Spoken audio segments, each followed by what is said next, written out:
Hello guys, the topic for today is priority scheduling preemptive algorithm.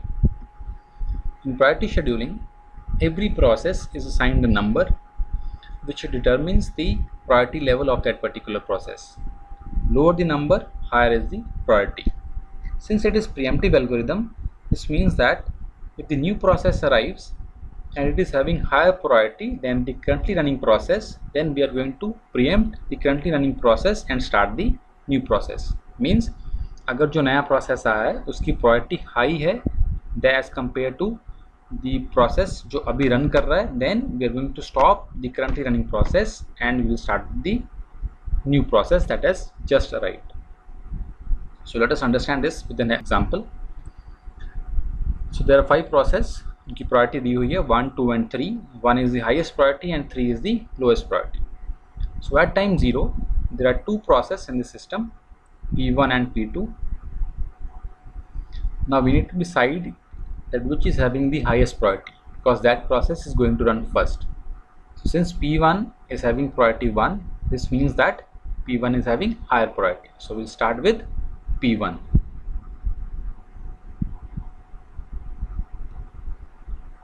Next, P1 runs for 4 seconds.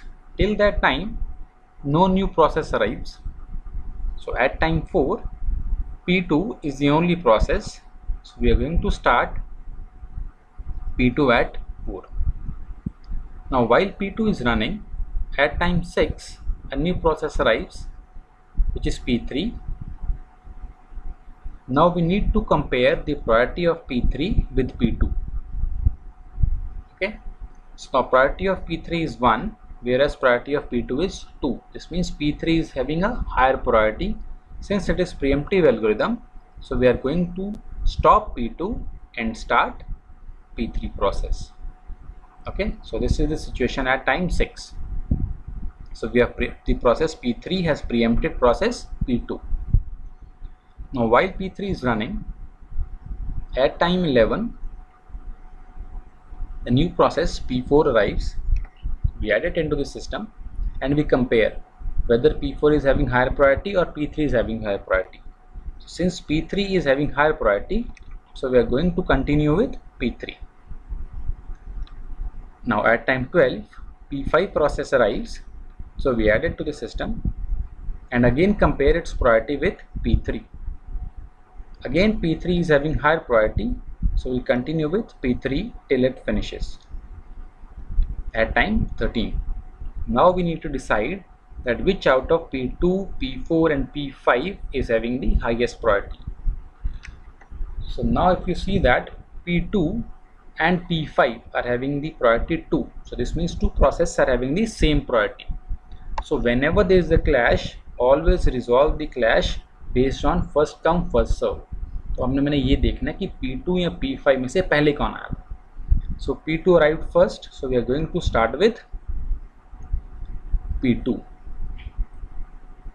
Okay. So P2 has already completed 2 seconds, so it requires only 1 more second of CPU. So it will finish at time 14. Now we need to decide that whether P4 is having higher priority or P5 is having higher priority. So P5 is having higher priority, so we're going to start with P5. P5 finishes at time 16 and we'll start P4 finally, which will finish at 20 seconds. So this is the logic of preemptive priority scheduling. Now how to calculate the waiting time.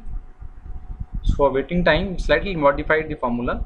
If a process runs multiple times, for example P2 has run twice, so the formula will be start time minus arrival time plus the wait time for the next burst. So we'll see what this means.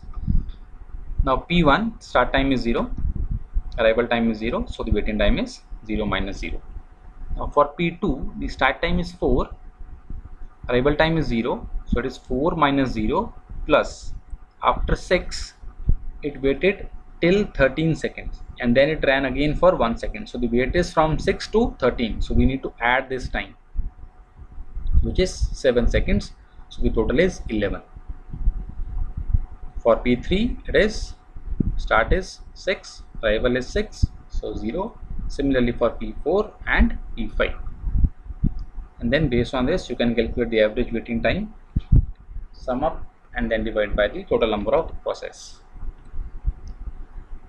Now priority scheduling suffers from a problem called starvation. Starvation means that while a process is waiting for its turn, the new processes that arrive are having higher priority than the waiting process. So the waiting process is never able to change its state to running state, and hence it gets starved.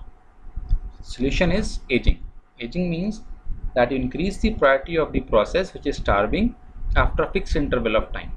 For example, let us suppose that the waiting process is having the priority 3.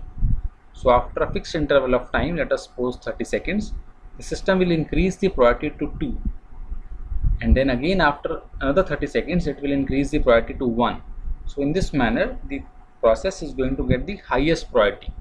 And once it gets the highest priority, it will definitely get its turn. So the solution to starvation is aging. So this is all about preemptive priority scheduling. Here is one practice question for you. You can try it out and share your answers in the comment section. The next lecture will be on round robin scheduling. So whatever we have discussed in the current lecture, the PPT is available on this link. Please do not forget to subscribe. See you in the next class. Take care.